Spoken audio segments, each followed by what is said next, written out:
Hello everyone, welcome to another day here in the beautiful country of New Zealand. If you've watched my previous videos, you'll know I'm currently going around the South Island, and if you haven't gathered already, it is a place with beautiful scenery. And in a place with beautiful scenery, as you can imagine, there's loads of great hiking trails, and today I'm about to do one of them, which is known as the Key Summit hike. So the Key Summit hike, as you can see here, is a 3-hour hike, so it's relatively short. However, there's a fair bit of ascent. I think you climb about 600 to 700 meters, but from what I've seen online, it's not too steep, at least until the end. So hopefully it's not too tough. The Key Summit hike actually forms a part of this much larger hike here in South Island called the Routeburn Track. But I'll go into a bit more detail about what the Routeburn Track is and how hiking in general works in this part of the world. So here we are at the start of the hike. The first bit seems to be through this foresty section, but hopefully it opens up and there's some great views ahead.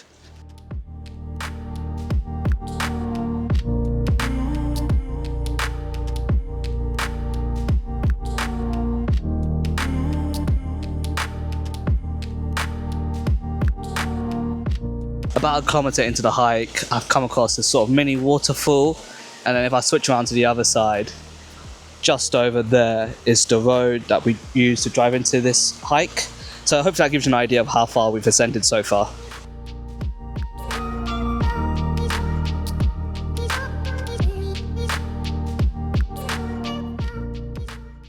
Just past the 2 kilometre mark, so more than halfway up the ascent to the top of the hike. We're still sadly in the foresty bits. It's also quite gravelly over here. I guess now is a good time for me to explain how hiking works in New Zealand. In a country like this, there's so many fantastic hikes, but there's also really long trails. So for example, I'm doing the Key Summit hike today, which is only 8 kilometers long, but it forms a part of this much longer hike called the Routeburn Track, which I think is about 30 to 40 kilometers long. So it's a multi-day hike. And there's many tracks like that throughout the South Island. There's the Kepler Track, the Milford Track, and so many more. And so for you serious hikers out there, you can wild camp here in New Zealand, but it's very restricted, especially on these much longer tracks. You have to camp in designated spots, and often you have to reserve these spots in advance. I guess they do it to manage numbers, so it kind of makes sense. For those of you that don't want to wild camp, there are huts along the route, but again, you have to reserve those in advance. Another thing to know is that I'm here in May in New Zealand, which is the start of the winter season here. And during the winter season, which is sort of late April to early October, most of these major sort of hiking paths are like closed. Well, they're not closed, but just sort of, they're not managed. So, and that's because they can get very dangerous here in winter. In the South Island especially, it's very, very remote. So if you get in trouble, it's very hard for people to come and rescue you. So they generally try and encourage people to not do these long hikes unless you're very, very experienced, which I'm not. So if you are here in New Zealand during winter, make sure you take care and take precautions with whatever hike you do. New Zealand is a beautiful country, so if you are here, make sure you go on one of these hikes. It's well worth your time. But if you're here during winter, stay safe, take precautions, and don't put yourself or others into danger. Anyway, enough of the PSA. Let's carry on with the hike.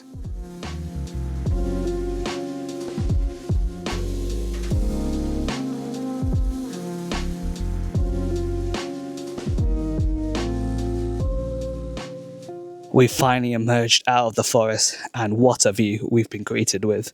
It's absolutely spectacular. Right, I don't think we have too much of the hike left. I think the summit is just beyond those trees over there.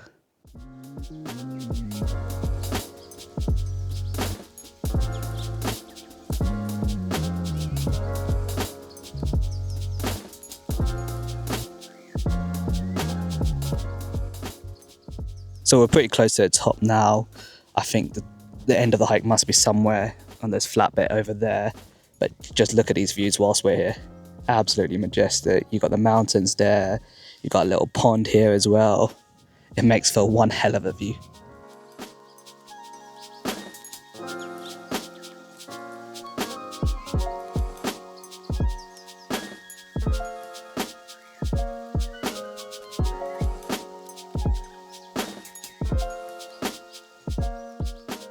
So we have made it to the top.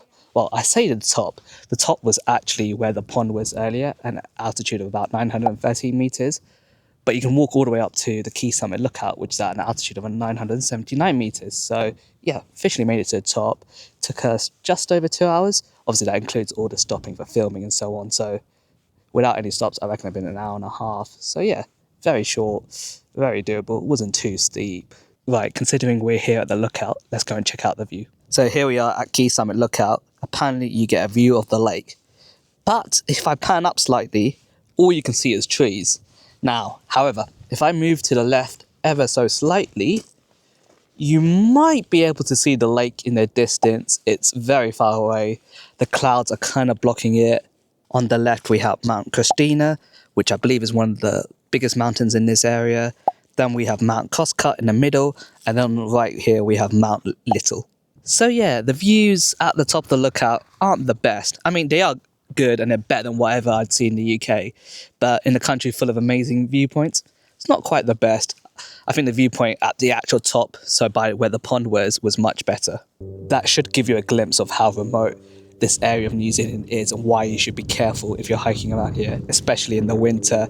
In fact, at the bottom of the hike at the start, there was an avalanche warning sign. So yeah, be careful. Actually, to be fair, we've been quite lucky today. Like I said, we're hiking here in winter, well, in May. But the weather's been quite pleasant today.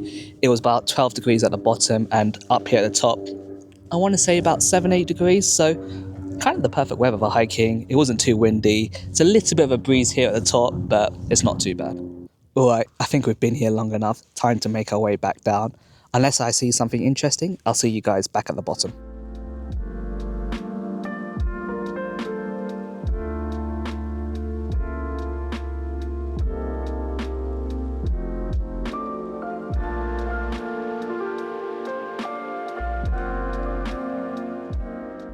One thing I forgot to point out on the way up is that this whole area at the top of the Key Summit hike is like a nature valley.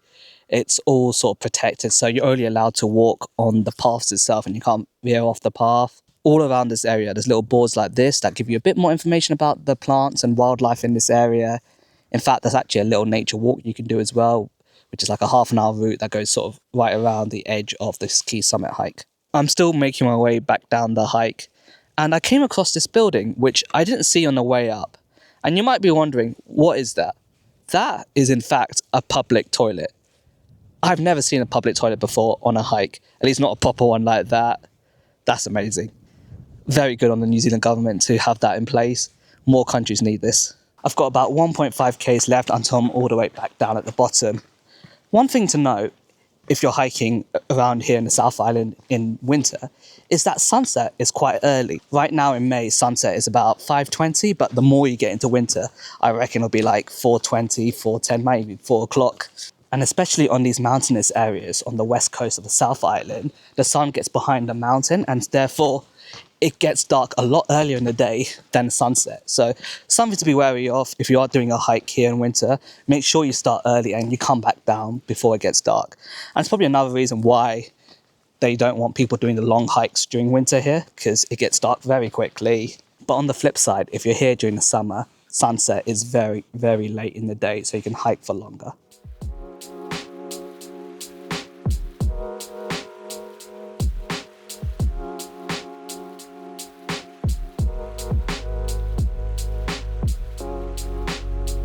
I'm back at the car park, hike completed.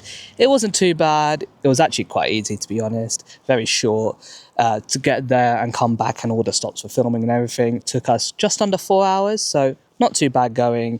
It was a very gentle ascent up, so not too taxing either. In fact, I saw a lot of trail runners, so that should hopefully give you an idea of how relatively gentle the ascent was. So the Key Summit hike is about an hour's drive from Te Anau, and Te Anau is the place where most people stay to go and visit Milford Sound. So if you are here to visit Milford Sound and you've got an extra day in Te Anau, then definitely consider the Key Summit hike.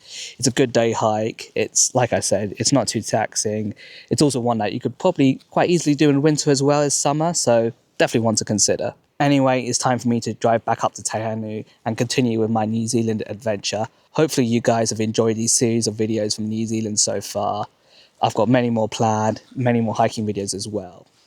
As always, stay safe, take care, and I'll see you guys in the next one.